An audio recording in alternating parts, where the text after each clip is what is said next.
മറ്റു സീരിയലിന്റെ പുതിയൊരു വിശേഷങ്ങളിലേക്ക് എല്ലാവർക്കും സ്വാഗതം. നമ്മുടെ നയനയാണെങ്കിൽ മുത്തശ്ശൻ രാവിലെ ഒരു സ്ഥലത്ത് ഇരിക്കുമ്പോൾ അങ്ങോട്ടേക്ക് ചെന്നിട്ട് എനിക്ക് ഒരു പ്രധാനപ്പെട്ട വിഷയം പറയാനുണ്ട് മുത്തശ്ശ എന്ന് പറയുമ്പോൾ എന്താ മോളെ നിനക്ക് പറയാനുള്ളതെന്നുള്ള കാര്യം ചോദിക്കുകയാണേ. മുത്തശ്ശ, എനിക്ക് ആദർശേട്ടനെ കുറിച്ചിട്ടാണ് പറയാനുള്ളത്. മറ്റൊന്നുമല്ല, ഓരോ സമയത്ത് ഓരോരോ സംസാരമാണ്. അവര് ഓരോരോ സമയത്ത് ഓരോരോ രീതി സംസാരിക്കുന്നു. എന്തൊക്കെയാ ചെയ്യുന്നുള്ള കാര്യം അറിയില്ല. ഒരുമാതിരി അന്യനെ പോലെയാണ് ഓരോ സമയത്ത് ഓരോ രീതിയിൽ. ഇത് നമ്മുടെ ആദർശ് അപ്പുറത്ത് മാറി നിന്ന് കേൾക്കുന്നുണ്ട് കേട്ടോ. ഇടയ്ക്ക് എന്നെ പുകഴ്ത്തി പറയും, ഇടയ്ക്ക് എന്നോട് ദേഷ്യപ്പെടും, പെട്ടെന്ന് മാറുകയും ചെയ്യും. ഇങ്ങനെയുള്ള ഒരാളുടെ കൂടെ ഞാൻ എങ്ങനെയാ മുത്തശ്ശ ജീവിക്കുക? ചെറുതായിട്ട് മാറിക്കൊള്ളാം എന്നുള്ള കാര്യം എൻ്റെ അടുത്ത് പറഞ്ഞതാണ്. എന്നാൽ അവര് നടക്കുന്ന രീതികളെല്ലാം കണ്ടിട്ട് എനിക്കെന്തോ പേടിയാവുന്നുണ്ട്. ഇത് കേൾക്കുമ്പോൾ മുത്തശ്ശൻ പറയുന്നുണ്ട്, ഇപ്പോഴാണ് എനിക്ക് ശരിക്കും ഒരു കാര്യം മനസ്സിലായത്. ഞാൻ മരിക്കുന്നത് വരെ അവൻ നിന്റെ കൂടെ നല്ല രീതിയിൽ നടന്നിട്ട് ഞാൻ മരിച്ചതിന് ശേഷം നിന്നെ അങ്ങോട്ട് വിടാ എന്നായിരിക്കും അവൻ വിചാരിക്കുന്നത്. ഇത് കേൾക്കുമ്പോൾ നയന ചോദിക്കുന്നുണ്ട്, മുത്തശ്ശൻ എന്താ ഇങ്ങനെയൊക്കെ പറയുന്നത്? എന്താ മുത്തശ്ശൻ നിങ്ങൾ ഉദ്ദേശിച്ചെന്നൊക്കെ ചോദിക്കുമ്പോഴേക്കും അവിടെ എന്താ എന്നുള്ള കാര്യം ചോദിച്ചുകൊണ്ട് ആദർശ് അങ്ങോട്ടേക്ക് വരികയാണ് കേട്ടോ. ഇത് കേട്ട നയന എന്തോ മുത്തശ്ശൻ മരിക്കാൻ പോകുന്ന കാര്യങ്ങളെ കുറിച്ചൊക്കെ പറയുന്നു. അതൊന്നുമില്ല നയനെ, അത് അവര് പൊതുവെ ഉള്ള ഒരു കാര്യം പോലെ പറഞ്ഞതാണെന്ന് പറയാണേ. ഇത് ശരിക്കും ആദർശ് സ്വപ്നം കണ്ടതായിരുന്നു കേട്ടോ. ഒന്നുമില്ല എന്നല്ലേ പറഞ്ഞെന്നുള്ള കാര്യം ഇങ്ങനെ പറഞ്ഞുകൊണ്ട് എണീക്കുകയാണേ. അയ്യോ, സ്വപ്നമായിരുന്നോ? ഞാൻ വിചാരിച്ചു ശരിക്കും നടന്നതെന്നുള്ള കാര്യം. എത്ര കാലം ഇങ്ങനെ മുന്നോട്ട് പോകും എന്നുള്ള കാര്യം അറിയില്ല.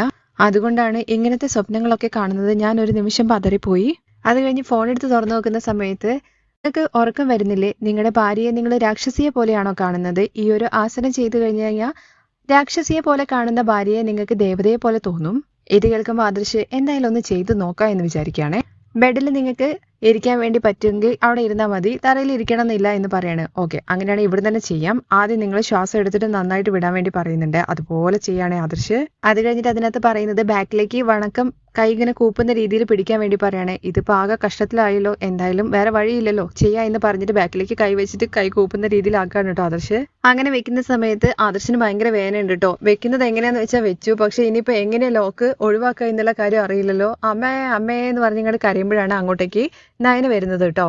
എന്താ അത് ചേട്ടാ, എന്തൊക്കെയാ ഈ കാണിക്കുന്നതെന്ന് ചോദിക്കുമ്പോൾ എൻ്റെ ബാക്കിലോട്ട് രണ്ട് കൈയും പിടിച്ച പോലെയുണ്ട്, ആകെ മൊത്തം ലോക്കായി, അത് എടുത്ത് മാറ്റിക്കൊണ്ടാ എന്ന് പറയുന്ന സമയത്ത് നയന ചിരിക്കുകയാണ് കേട്ടോ. അതൊന്നും എടുക്കാൻ വേണ്ടി പറ്റില്ല. അതെന്താന്ന് ആദർശ് ചോദിക്കുമ്പോൾ ആദ്യം നിങ്ങൾ സോറി പറ, അങ്ങനെയാണെങ്കിൽ മാത്രമേ ഞാൻ ചെയ്തു തരുള്ളൂ. സോറി ഒന്നും പറയാൻ വേണ്ടി പറ്റില്ല, നീ എടുത്ത് മാറ്റി എന്ന് പറയുമ്പോൾ അതൊന്നും നടക്കില്ല, നിങ്ങൾ അങ്ങനെ തന്നെ വെച്ചിരുന്നോ എന്ന് പറഞ്ഞിട്ട് നയന പോകാൻ വേണ്ടി പോവാണേ. നിന്റെ അടുത്ത് കൈ എടുത്ത് മാറ്റി തരാനല്ലേ പറഞ്ഞെന്നുള്ള കാര്യം ചോദിക്കുമ്പോൾ സോറി പറയാതെ ഞാൻ എടുത്ത് മാറ്റി തരില്ല. അങ്ങനെ നയന പോകുന്ന സമയത്ത് സോറി എന്ന് 3 പ്രാവശ്യം പറയാണ് കേട്ടോ. സോറി പറഞ്ഞില്ലേ, ഇനിയെങ്കിലും കൈ എടുത്ത് മാറ്റിത്താ. ഇത് കേൾക്കുമ്പോൾ നയന പറയുന്നത്, എനിക്ക് ഒരു സോറി മതി, എന്തിനാ ഈ 10-15 സോറി പറയുന്നത്? നിങ്ങൾ വലിയ ബിസിനസ്മാൻ ആണ്, എങ്കിലും നിങ്ങളുടെ കാര്യം നടക്കണമെന്നുണ്ടെങ്കിൽ നിങ്ങൾ തലക്കീഴെ നിൽക്കും. ഇനിയിപ്പോൾ സോറി പറയും, വേറെ എന്ത് ചെയ്യാൻ വേണ്ടി പറഞ്ഞാൽ അതും ചെയ്യും, അങ്ങനെയല്ലേ എന്നുള്ള കാര്യം ചോദിക്കുമ്പോൾ ആദർശ് നിന്റെ അടുത്ത് പറഞ്ഞത് ഇത് കൈ മാറ്റി തരാൻ വേണ്ടിയിട്ടല്ലേ? അങ്ങനെ നയന കൈയെടുത്ത് മാറ്റി കൊടുക്കാണ്. അപ്പൊ ഫോണിനകത്ത് പറയുന്നുണ്ട്, കൈയെടുത്ത് പഴയ പൊസിഷനിൽ വന്നു കഴിഞ്ഞു കഴിഞ്ഞാൽ നിങ്ങളെ രാക്ഷസിയായിട്ട് കാണുന്ന നിങ്ങളുടെ ഭാര്യയെ നിങ്ങൾക്ക് ദേവതയായിട്ട് തോന്നുമെന്ന് പറയാണേ. നിങ്ങളുടെ ഭാര്യ മാറണം എന്ന് വിചാരിച്ചും കൊണ്ട് നിങ്ങൾ ഈ ആസനം ചെയ്താൽ മതി, അപ്പൊ എന്തായാലും മാറും. ഇതെല്ലാം കേട്ടിട്ട് ആദർശിന്റെ മുഖത്തേക്ക് ഇങ്ങനെ നോക്കിക്കാണേ. എന്തിനാ നോക്കുന്നത്? ഇതൊന്നും കേട്ടിട്ട് ഞാൻ ചെയ്തതല്ല, ജനറൽ ആയിട്ട് ശരീരത്തിന് നല്ലത് വേണം എന്നുള്ള രീതിയിലാണ് ഞാൻ ചെയ്തത്.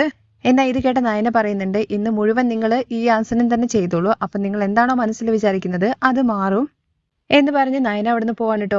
പറയുന്നത് കേൾക്കുക എന്ന് പറഞ്ഞിട്ട് ആദർശ് വിളിച്ചു നിർത്താൻ വേണ്ടി ശ്രമിക്കുന്നുണ്ടെങ്കിലും നയന അവിടുന്ന് പോവാണ്. അങ്ങനെ ആകെ പെട്ട അവസ്ഥയിൽ നിൽക്കുന്ന ആദർശിനെ കാണിച്ചുകൊണ്ടാണ് കേട്ടോ മറ്റൊരു എപ്പിസോഡ് അവസാനിക്കുന്നത്.